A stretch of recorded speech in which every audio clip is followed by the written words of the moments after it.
Assalamualaikum warahmatullahi wabarakatuh. Halo semuanya. Pernah nggak sih kamu ngerasa hidup ini berjalan terus, tapi hati kayak tertinggal di belakang, nggak pernah bisa tenang?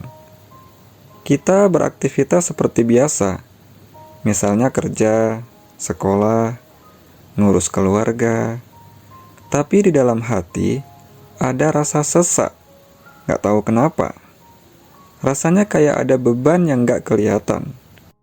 Padahal secara lahiriah, hidup kita tuh baik-baik aja.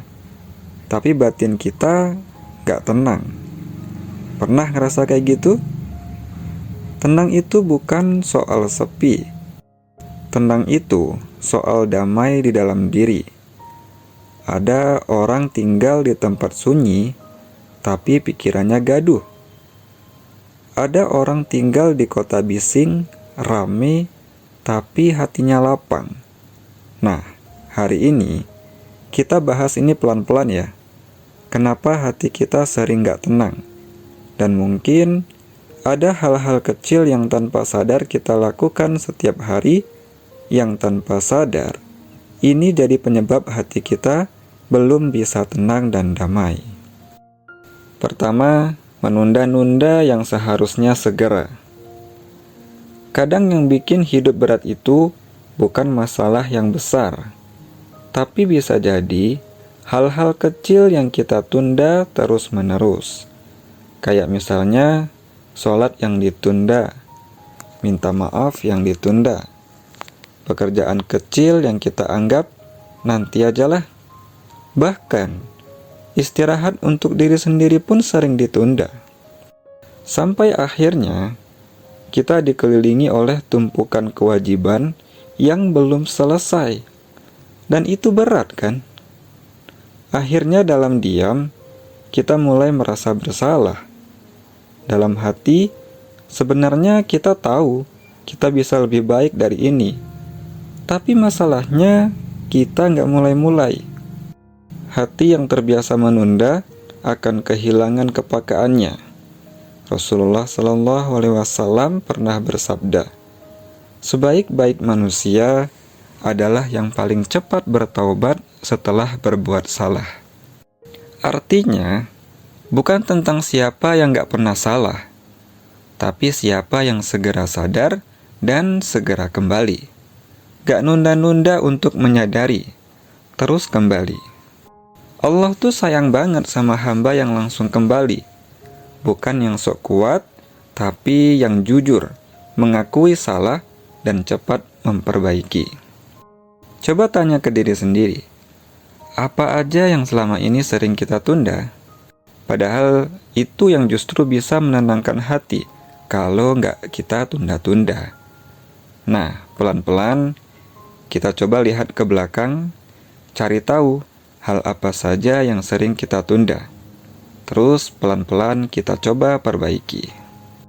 Yang kedua, sering membandingkan hidup kita dengan orang lain. Zaman sekarang ini semuanya serba gampang, dan hasilnya juga gampang banget kita membandingkan hidup kita dengan orang lain.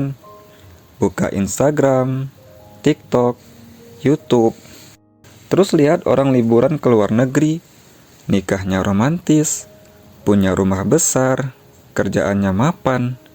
Tiba-tiba, kita ngerasa gagal. Padahal tadi pagi kita masih bersyukur loh. Nah, ini bahaya. Padahal yang kita lihat di media sosial itu cuma tampilan luarnya aja. Yang nggak kita lihat adalah perjuangan mereka, air mata mereka, rasa capek mereka. Makanya semuanya kayak indah semua.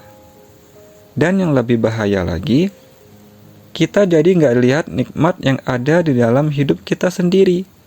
Akhirnya kita nggak pernah bisa bersyukur. Padahal Rasulullah telah mengajarkan, lihatlah kepada orang yang lebih rendah daripada kalian, dan jangan melihat kepada orang yang lebih tinggi. Karena itu akan membuat kalian lebih bersyukur atas nikmat Allah. Sebenarnya membandingkan itu boleh loh, tapi ukurannya harus benar. Kalau kita bandingkan ibadah, akhlak, ketakwaan kepada Allah, itu motivasi namanya, supaya kita termotivasi untuk memperbaiki diri dalam hal itu. Tapi kalau kita membandingkan dalam urusan dunia, gaya hidup, materi, itu sebenarnya racun. Itu yang bakal buat hati kita gak bisa tenang. Hati yang terus membandingkan gak akan pernah merasa cukup. Dan hati yang gak pernah merasa cukup akan selalu gelisah, akan jauh dari ketenangan hidup. Jadi, yuk kita sudahi membandingkan diri dengan orang lain. Kita punya tanggung jawab masing-masing. Maka lebih baik kita fokus sama diri sendiri supaya bisa lebih baik dari hari ke hari. Selanjutnya yang ketiga, terlalu keras pada diri sendiri. Kita ini sering banget jadi hakim bagi diri sendiri. Terlalu keras, bahkan terlalu kaku. Gagal sedikit, langsung merasa nggak berguna. Lelah sehari, langsung nyalahin diri sendiri. Nggak produktif seminggu, merasa hidup ini sia-sia. Padahal Allah tuh Al-Halim. Allah Maha Lembut. Allah lebih penyayang pada hambanya daripada seorang ibu kepada anaknya. Terus kenapa kita nggak lembut pada diri sendiri? Rasulullah mengingatkan kita, sesungguhnya Allah itu maha lembut dan mencintai kelembutan dalam segala perkara. Jangan biarkan kesalahan masa lalu membuat kamu kehilangan harapan ya. Tugas kita bukan menjadi sempurna, tapi terus belajar dan terus berupaya semampu kita. 3 kesalahan kecil ini kelihatannya sepele ya, tapi efeknya dalam loh, gak main-main. Menunda kebaikan, membandingkan hidup, dan terlalu keras ke diri sendiri. Semua itu pelan-pelan mengikis ketenangan hati kita, menghilangkan kedamaian dalam hati kita. Sebenarnya, hati yang tenang bukan berarti nggak punya masalah, tapi hati yang tenang tahu kemana harus kembali saat dia merasa lelah dan gelisah, yaitu kepada Allah Subhanahu wa Ta'ala. Dan kabar baiknya adalah Allah selalu terbuka, selalu menerima, selalu sabar menunggu hambanya kembali. Ketahuilah, Allah justru sangat gembira ketika hambanya kembali padanya. Berupaya untuk meninggalkan kebiasaan yang bikin gelisah, menjadi kebiasaan yang mengundang ketenangan dan kedamaian hidup, yaitu mendekatkan diri kepada Allah. Oke, terima kasih udah dengerin sampai sini ya. Kalau kamu ngerasa video ini bikin kamu tenang, berarti kamu nggak sendirian. Kita sama-sama belajar di sini. Kita semua sama-sama belajar pelan-pelan untuk jadi hamba Allah yang lebih lembut hatinya, lebih jujur, dan tentunya lebih tenang.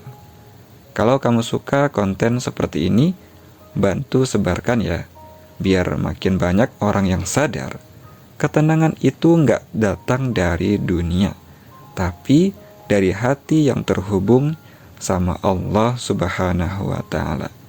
Semoga Allah jaga hatimu, semoga Allah jaga hatiku juga. Sampai ketemu di video berikutnya insya Allah. Assalamualaikum warahmatullahi wabarakatuh.